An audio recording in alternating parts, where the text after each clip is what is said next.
Justin, right? Yes. Yeah. Are you in active conversation with somebody who is fighting the war? Who's over there?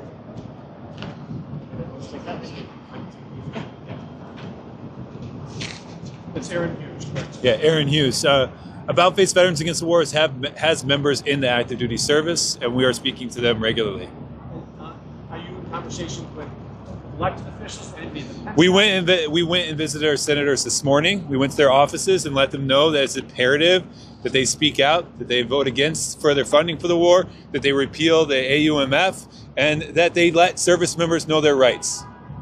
You met with Durbin and Dublin. We met with their offices. President Trump is getting a lot of criticism for not having an objective for the war, talking about when he thinks it will be over. Is there something that would come from the White House that would make you feel better, satisfied, to say at least we know our objective is? When I first deployed, I was told we were getting deployed to get rid of weapons of mass destruction. And we've heard President Trump say something similar. Then I was told we're there to get rid of a terrible dictator. And we've heard President Trump say something similar. Then I was told we were there to help build a democracy. And we've heard, President Trump say something similar. All of these have nothing to do with the fact that this is an illegal, immoral, unjust war and action, military action. Congress did not approve this war. We should not be sending service members or missiles or weapons anywhere if Congress hasn't approved it. End of sentence. There's no questions. There's nothing the president can say. It's what Congress can do. And let me tell you, people in this country do not believe in this war. We do not support this war.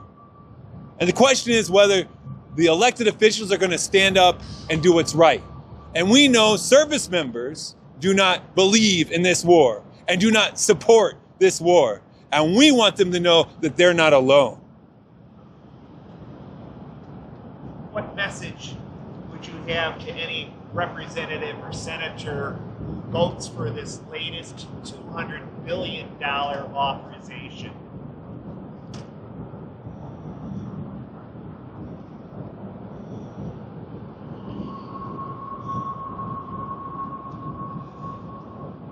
I don't know if I have words for them. Just shame. They've put their perhaps political interests, perhaps economic interests. I don't know whose interests they're appealing to, but it's not democratic interests. It's not the people's interests. It's not the interests of law.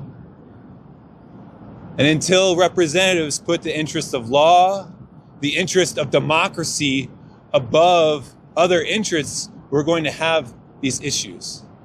And that's why we believe in building up democracy, organizing service members, organizing veterans to speak out against these wars.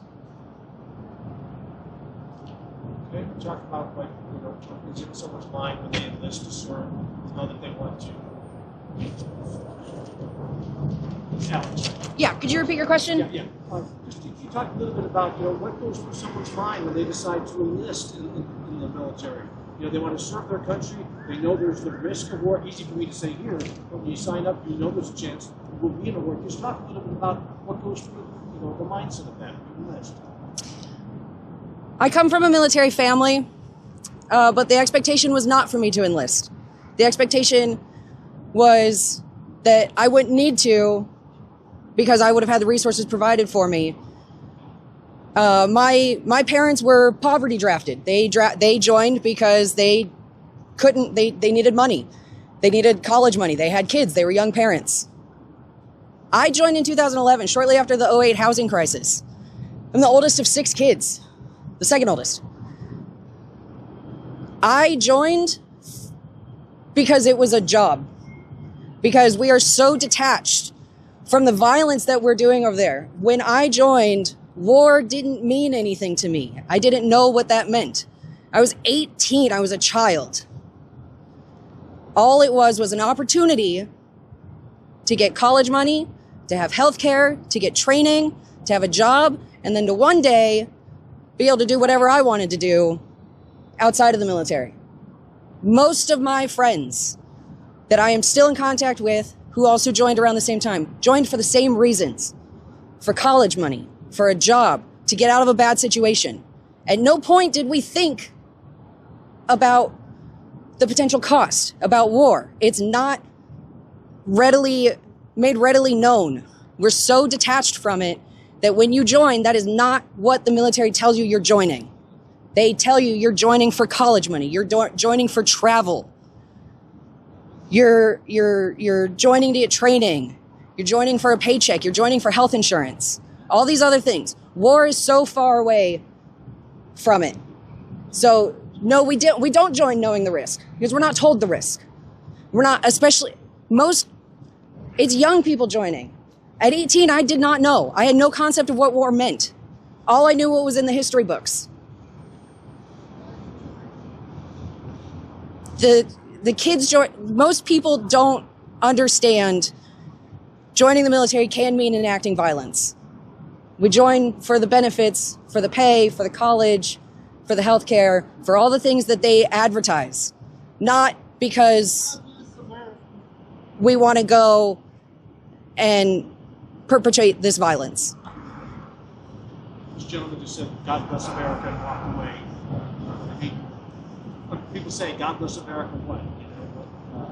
Any comment on that? I mean, and obviously, he's one person who was saying. He's disagreeing.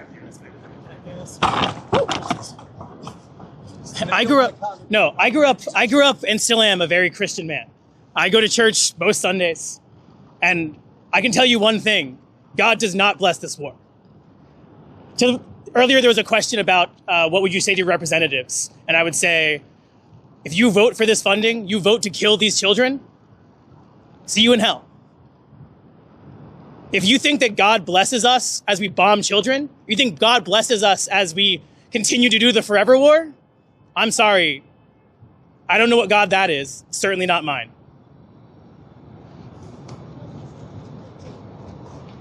Hi, I'm Holly Bird. I was an Iraq and Afghanistan veteran from 2006 to 2011. Holly, can you spell your first name? Sure, it's HOLLYBURD. Another dimension of joining the military is the honor, right? They tell you this honorable to defend our democracy. It's honorable to defend people who can't defend themselves. And you take an oath to the Constitution, not to an administration, not to a handful of elected people who are bought and sold, right? We take an oath to a Constitution with values. And we want to uphold those values and those duty to remember that we're defending vulnerable communities like our own selves, who've been through these machines and these forever wars, whose brains and bodies, whose souls are damaged from just doing what? Hurting other people for someone else to get rich. There's no honor in that. There's no honor in a war written and created, and there's no honor in fighting for these people. And we take an oath to a Constitution to protect America, and that means democracy to us. When you take that oath, you're taking an oath to a Constitution, not to a few men that want to do this. That's right. Thank you, Holly. There have apparently been several thousand non-citizen veterans who have been deported during the latest sweep by the administration. Do anyone here want to speak about that? Maybe give some specific figures? Yeah, specific figures are admittedly hard to come by, as inherent in a war on our streets where people are being rounded up and not given due process. We know there are 761,000 people that join the U.S. military that are non-citizens. Roughly 83% of them acquire citizenship during their term, meaning 17% do not.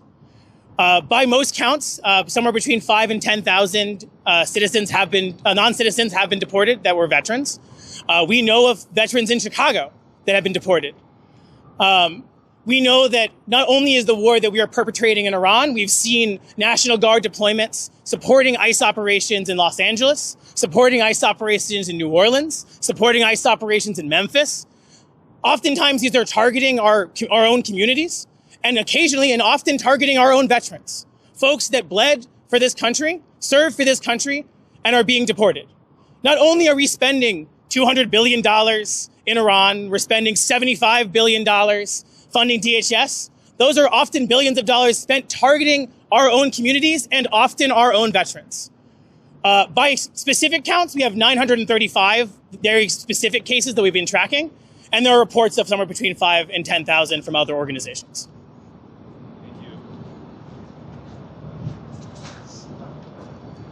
Thank you. So thank you all for coming out. We're happy to have one-on-one interviews, but we'll end the press conference here. Thank you.